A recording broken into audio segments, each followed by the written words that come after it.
Hello everyone, my name is Abhinav and I'm your host. I'm back after 3 days, I guess 4 days. After 4 days, I'm back. And yeah, it's been a long time since I've made the last video. And today I'm been making this video outside of my room, in the back there's a room. Yeah, I'm not making a video in the room, right? Because sometimes it's become very hectic to sit in a room and make a video, right?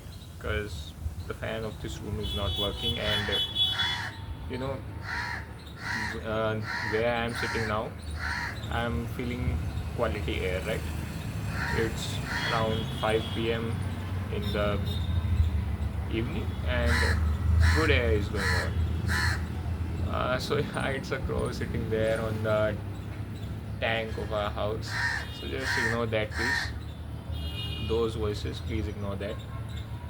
The external noises coming, because I don't have a good mic. I'm just making this video with the help of these AirPods. So yeah, just please ignore that.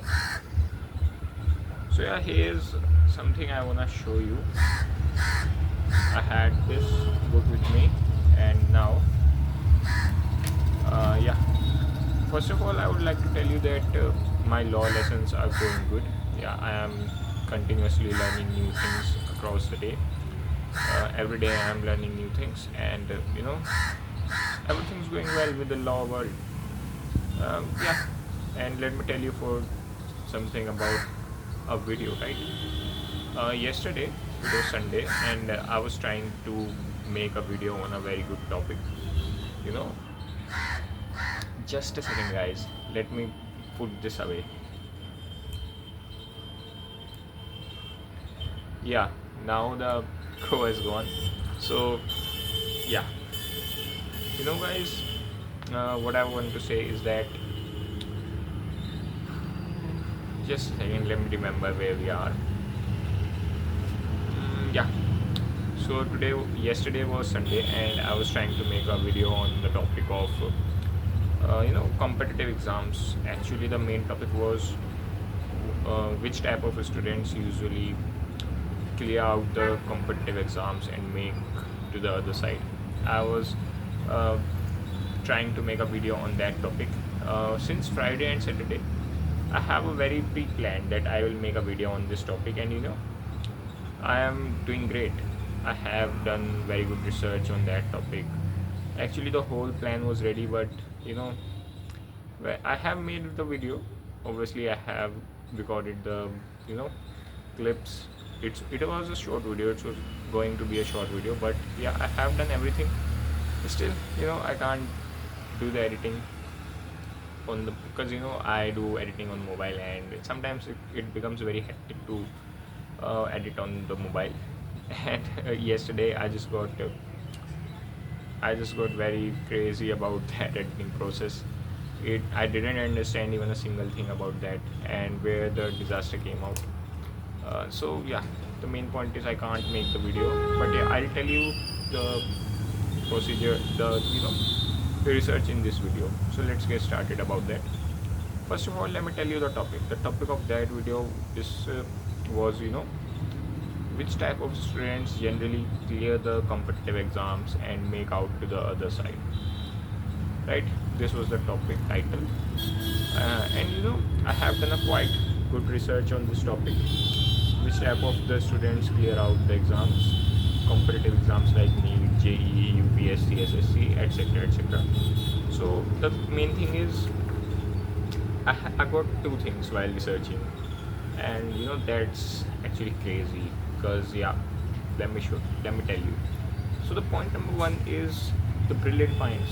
You know, in competitive exams like NEET, IIT, or UPSC, or any other exams, uh, usually the brilliant minds of the country used to take part in those exams. Like a person who had a dream of becoming an engineer or a doctor since childhood, they used to compete in them, and they are the 98%, 99% getters in their high school and in their plus 2 classes. So you know if an average student who got somewhere around 80 to 85 percentages or slightly up and down, most likely more or less. They can't even compete with them because the number of these 98-99% getters are almost equal to the seats available in those competitive exams. Because students from all over India gives these kind of exams, and mostly 20-30,000 seats are available in each exams, and they made it to the other side. Obviously 20-30,000 toppers only 20-30,000 toppers are available in the whole India, and that's a point where you know we have to first take care of. you know if you are going to give a competitive exam, right? You have to first keep in mind that you are going to compete with the brilliant minds of the country, right? You can test yourself on a smaller level, that whether can you compete with those 98-99% getters or not, because going from 75% to 90% is easy, you know but going from 90% to 99%, 98%, 97% is very tough. It requires something very different from studies. Actually, it requires obsession, and obsession comes from inner self, right? if you if a just understand the psychology of a child, the situation of a child who wants to become a doctor since his childhood, and since childhood he is continuously getting good marks in his classes. He is scoring good marks, good percentages throughout the years. He have a very fair chance to beat you, right? On the other hand, an average student who have done hard work, yeah, that's a great point, who have done hard work and went from 75% to 90%, that's a very good point, right? But when you try to make 90% into 99%, you probably can't do that, because it requires obsession, and you are doing that just for salary, logical, whatever. Sometimes children choose their careers based on logic, right? And when logic comes in, obsession gets out. That's a very main point to consider, because when you summarize different careers across your life in your life, and when you logically choose one, you are just logically into it. You are not obsessed with it. You are into it for just some time, and you are competing with a person who is in that career for since his childhood. He knows a lot about that career. He can make different efforts, and those efforts will convert into obsession, and they will probably gain very high chances of success. That's a point to be noted, right? So in my opinion, if you are going to give a competitive exam, first just test yourself on a smaller level, that whether you can beat those 98-99% getters in either thing or not. Because let's take the example of NEET, right? um, there are three subjects that came into NEET exams, that is physics, chemistry, and biology. uh, you can test yourself by giving a chemistry exam along with the topper, right? If the topper scored uh, you know 97% or whatever, uh, and if you scored 95-96% in that particular subject, chemistry, right? But you can't beat him in other subjects like physics or biology, then a probable option for you becomes is, don't waste time for preparation of NEET, right? Don't give NEET exam. Just go and make your career in the chemistry field. That's a topic to consider, because you are good in chemistry, you can beat the topper in chemistry, you have the ability to go and do better in chemistry field, right? So that could be a probable option for you. And I think let's move on to the second point. That is actually a very sad one. When I analyzed it, I have found that it's kind of weird, but yeah, whatever it is, it exists in the society, it exists in our country. Let me tell you. So the point number two is having an unfair advantage. In a country like India, where SC and ST categories students have used to get so much unfair advantage, like they can get a seat for less marks, right? uh, if a SC and ST student scores less mark, they can still get a seat, and it becomes easy for them, right? But on the other hand, for the same seat, an OBC or a general candidate have to score higher marks. This is kind of unfair, and having this kind of unfair advantages in um, these kind of high level competitive exams is very helpful.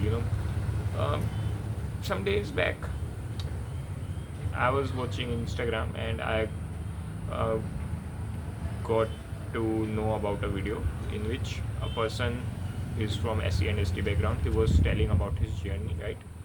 So he was telling that I had an unfair advantage in the JEE exam, that I'm gonna get a seat by scoring less marks. So why don't I take advantage of this? So he started preparing for the JEE advanced exam, or JEE exam, right? And he cleared that because he simply stated that I know have an unfair advantage, and I just took advantage of that, right? He clearly spoke about that, and that's where I got this point, right? So the second type of students who clear these type of competitive exams are the SC and ST categories students, or OBC students, right? Sometimes OBC students, because it becomes very difficult for general category students to beat the competition, right? Just think about it, right? As a general category student who will get a seat after scoring 95 marks out of 100, and on the other hand there's a OBC, SC and ST student who will get a seat even if they score 60 marks, right? 60 out of 100 marks, they'll get a seat. And that's very unfair, right? But it exists in our country. Our government created reserved categories, reserved seat for these categories, right? So we can't do anything, right? In the past there have been so many protests that happened, and so many people have raised their voices against this, but nothing happened. And that's where the system, that where the flaws of the system comes out in the story. So these 2 points, having an unfair advantage and competing with the brilliant minds of the country, you have to keep those two things in mind, otherwise never ever get into the competitive exams. However, there's an exception, right? Suppose if you are from general category or whatever category, but you know that you are going to compete with the brilliant minds of the country, but on the other side you have a dream since childhood that I want to be an IAS officer, or I want to graduate from IIT or whatever. I think you have the obsession. Then if you have that level of obsession, then go for it. It will be helpful for you. Yeah, that's the thing. So let me okay, this is over. This was the research that I was gonna share with you in a probably 1.5 minute short, but I think it's better to talk on the long video because I am able to give you more knowledge, right? So let's end this topic and let's come to the other one, that is I have done a research. In the previous video I told you that I am gonna do a research, okay? So I have published that research on my LinkedIn account. uh, First of all, I would just like to tell you that I am on LinkedIn, and my LinkedIn ID is Abhinav Chaudhary. That's my face was on the photo, right? My photo was on the LinkedIn profile. So you can go and check out there. It was the latest, right? And the research was on the topic of why is it so difficult to identify bank frauds, right? Before they happen.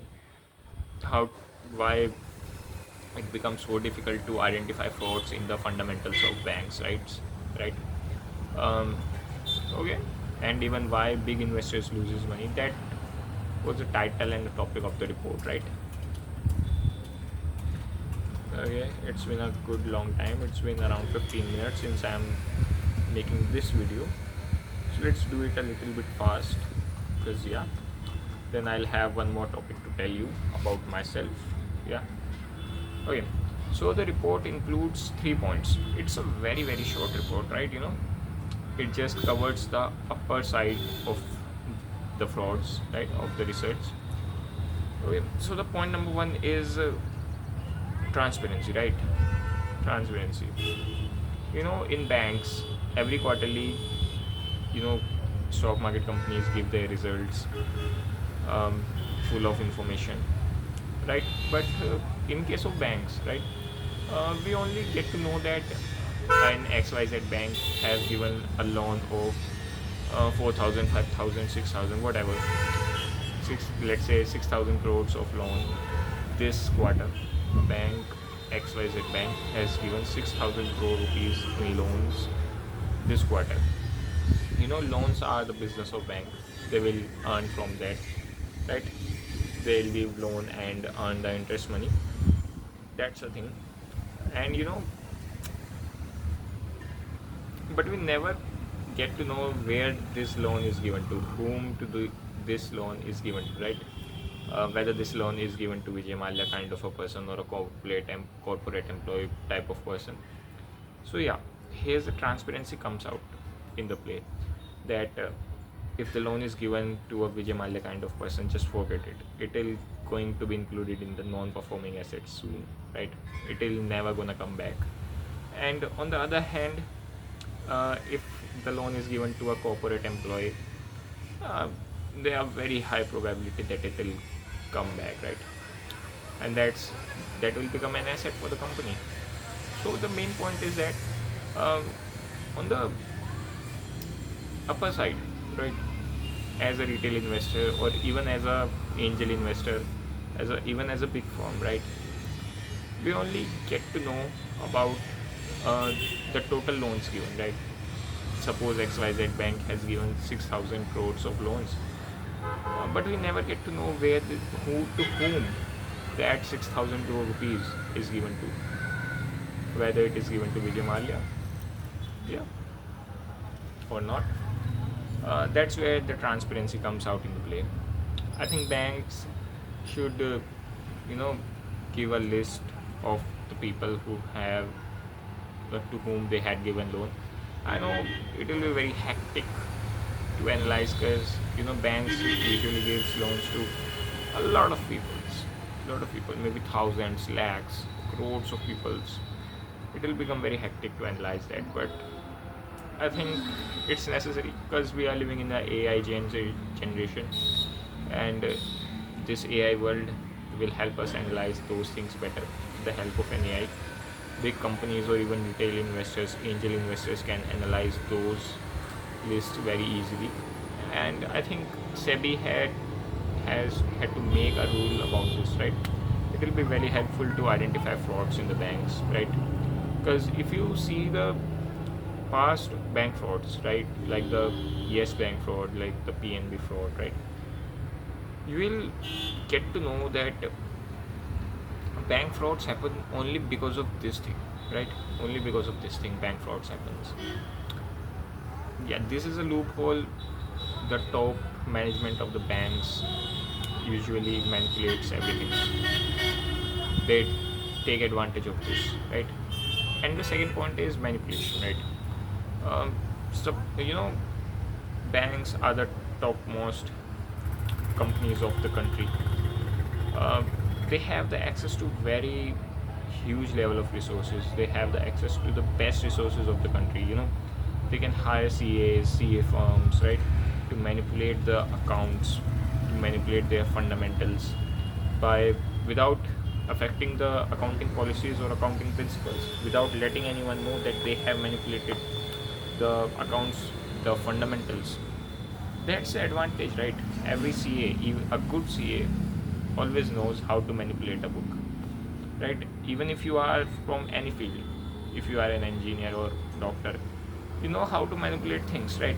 When you reaches at the top level, you have studied everything the best.